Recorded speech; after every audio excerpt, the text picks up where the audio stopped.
Qarshii kuma afurtamii sagalii fi dhibba shaniin bitamu waliigala meeshaa fakkeenyaaf jechuudha waliigala meeshaan muhiimii waliigala tokko meeshaan muhiimii hundumaayyuu naam ishii tole akkuma sitti argaa jirtan kana meeshaaleen kun qarshii kuma afurtamii sagalii fi dhibba shanii tokko haga sin agarsiisu. Assalaamu alaykum wa rahmatullahi wa barakaatuh.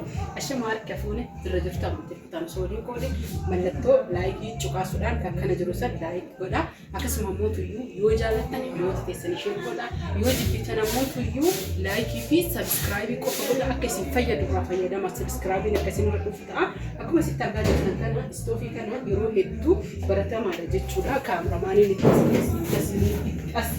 كده سينا غرسيسو تكو نسينا غرسيسو يروح ميشان قدرت يو هذا سينا غرسيس اللي يتوجه شوباتي غرو يروح ميشات كاكمو نسينا غرسيفنا أكو مسيت ترجع جتنا كنا إني كوني أركارتني مش أمنا نورون تهني كانت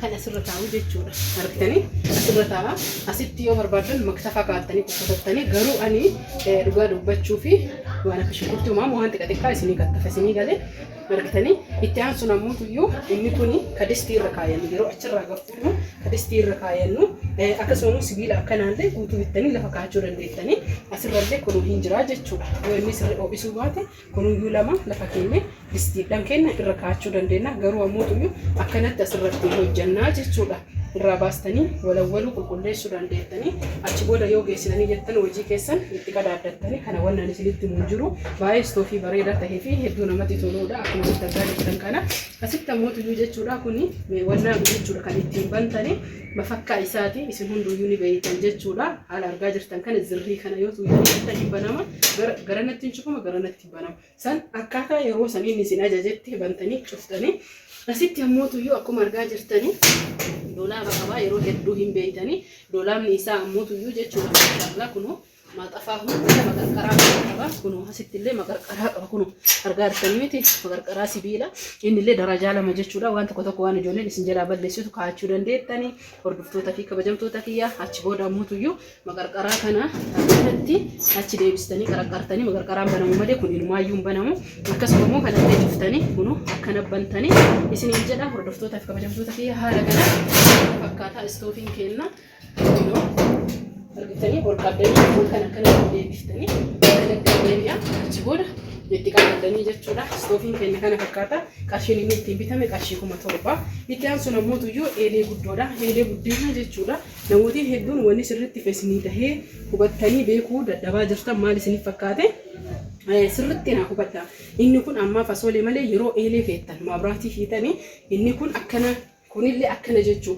bakki bantan kun achitti banamaa miti akkana ooluu qaba gara duubaa odoon ta'e gabaabamatti jechuudha bakka dhaabattanii kitchen kaabineetii keessan kun irraa ol kaa'a namni dhiiratu irraa ol kaasa inni kun kallattii buddeena isin buuftan odoon ta'e kallattii akkanatti jechuudha isin galee asiin galuu qaba yookiin asiin akkuma inni kunii fi kun waa wal qajeeluuf akkana galuu qaba jechuudha firii akka ta'u gara gargiddaatti aanaa haa ta'u malee jechuudha eeleen kun sadarkaa qaba tokkoffaa irratti wanni isin naa hubattanii beekuu qabdanii eelee kana nama sirriitti kan hubachiisuu barbaadu maal isiniif fakkaate bakkooniin isaa kun ka guddaa ka diqqaa jira naa hubadhaa sirriitti bismillah qaraqaraa qaba dhiifa masajjaa argaa jirtanii harki isaanii itti dhaabadhee eelee ofii fide wallaalee kun akkuma sitti argaa jirtan riiduu waan barbaadan maashishaa ijoolleen na jalaa jiisaa naman na jalaa jiisan jettanii achi kaayattanii itti qaaci gootanii itti aansuun ammoo ka jalaallee kunooti namooti tokko lixii kaartan maal jedhanii waan feetan kaachuu dandeettan lixii kaachuu dandeettanii waan adda addaa kaachuu dandeettanii sawwaan isinitti tole waan kaayattu simaa fi rabbituu iyyuu beeka. Eeleen kun bakkooniin isaa hagana guddata baay'ee guddaadha akkasuma immoo gubbarrallee bakkoonii xiqqaa dardaraa bisii qaba jalaa immoo doolaaba guddaa qaba namoonni tokko immoo kana se'an bakka riiduu uumamaa makaatan akkasii miti asitti qaba bakkoonii guddaadha qarshiin isaa xiqquma garagara eeleen kun inni tokkoffaan almuuniyeemii laameeraa tokkoffaarraa orjinaal irraa qorqorroo kan ta'e yoo isin ka dalagamu taate qarshii 10,000 kan amma dalagaanii jirru daddabalaatuma jira meeshaanii dirrallee akkasuma jechuudha duraan waggaa tokko dura 9,500 ture garuu amma baay'ina irratti 10,000 kana malee jechuudha ila kana hubadhaa sirriitti eelime bakkoonii tahee kana kan qabne jira guddaa diqqaadha kanaa gadi kana yoom qabaanne xiqqaa akka ta'e akkasitti akka beeytanii qarshiin isaallee maal 500 illee hin taane ni hir'ataa isiniin jedha itti aansuun giloobaaliidha giloobaalii kana argaa jirtanii jechuun meeshummaa isaa isinii ibsuu hin barbaadu. Maal yoo jettan hin beektan. Tokkoffaa irratti sibiila, lammaffaa irratti biffeefis ta'ee keessummaallee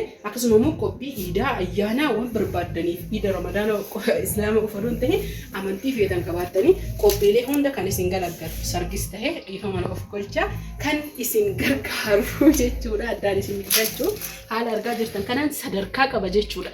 Akka barbaadanitti istoofii yookiin ammoo tachi istoofii irratti illee ho'isuu itti dandeettan nyaata itti baastanii lafa keessanii akka kana fakkaata. Biffee keessallee hin bareeda jechuun biffeen hagana dheerataa miti. Inni kun baay'ee ol dheeraadha. Lama lamaan kaa'uu dandeettan miidhaginaa fi qarshiin isaa 7,000.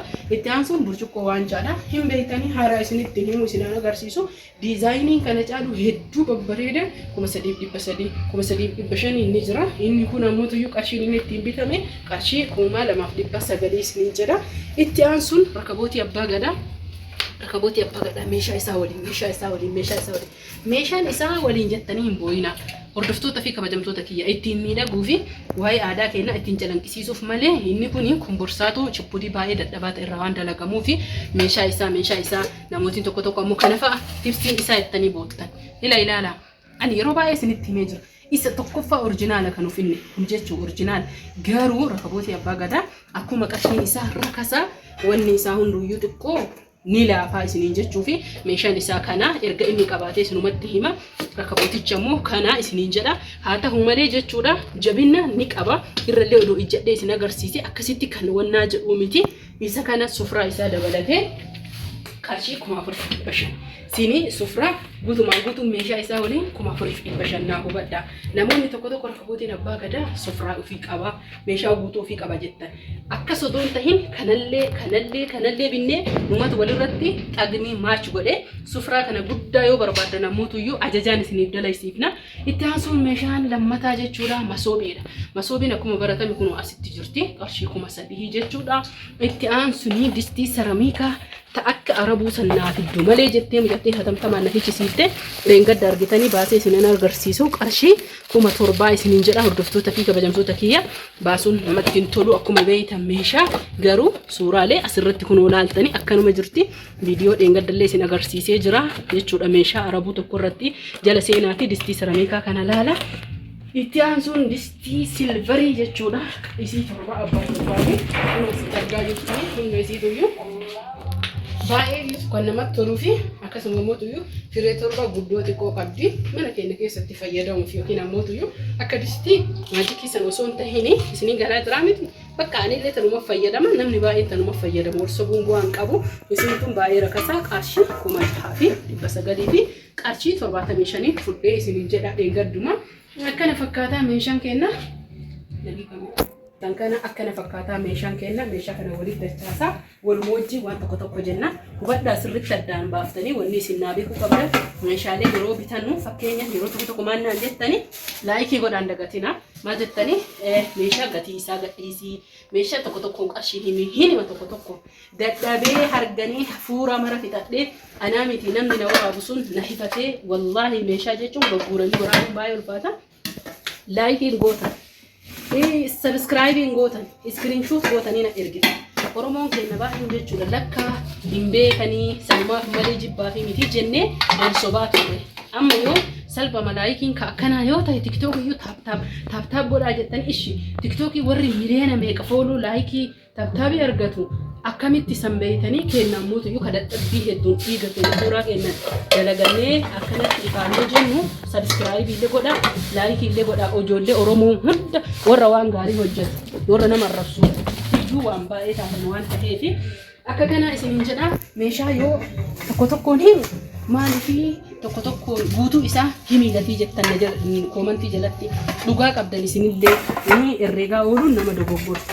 Yoo ammoo ani guutuu isaa himu tokko ati gatii maal himinna warra Amaaraa jettan warra maalii jettan akka saba biraa jettan ofii wajjin kee bareedaa saba biraatiin wan nama argitanii namatti tola akkuma warra liqaa warra maalii waan baay'ee jettan garuu ammoo tunaan jettan himi tokkoon jettan yoo an tokkoon himu meenuu himi amma ammoo guutuu isaa nuuf himi yoo meeshaan xiqqaa ta'e tokko illee isinii hime guutuullee akka har'aa kanatti isinii himuu danda'a. Kanaaf inshallah walii beekurra wayya jedhanii isin jaaladha isin kabaja Like share naa godha. Meeshaa kana dadachaafne amma jechuudha kan ergaa jirrudha. Eessa ergita yoo naan jettanii baay'ee fagoo miti asuma magaalaa Qoree obboleettii ofii surprise gootee obboleettiin takka maqaan dhaynaan jette nagaatti like share hiriyoota keessanii godha. Yeroo baay'ee kiyya deeffadha kootti na wajjin kaameraamaanii. Kunoo akkana fakkaata meeshaa yoo baasnee deebisnu as keessa meeshaa isaatu jira hin beekne akka salphaa isin fakkaachuu danda'a. Akka bayetti deebi'uu qaba. Gargaartanii.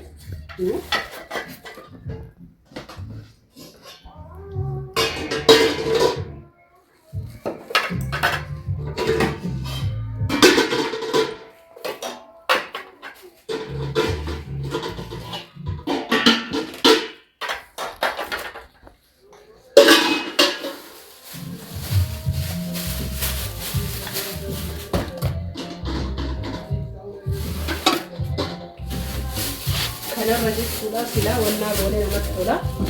Biffee keessanitti isin guurree hedduu namatti tola. Diiganii deebisuun akka inni ulfaatu nama argisiisatu beeka. Kanaaf amma isin kaamera makanaa viidiyoo kanaayyuu baay'ee ilaalattanii turuu waan hin dandeenyeef jecha laayik godhaa. Meeshaa erga gatii dhageessanii fiidanii baatanii laayik qofa godhaa. Kana immoo meeshaa dandeeffadhaa nagatti toora bulaa fayyaan fa'aa isin jaalladha. Isin kabajaa Oromooti yaguufu.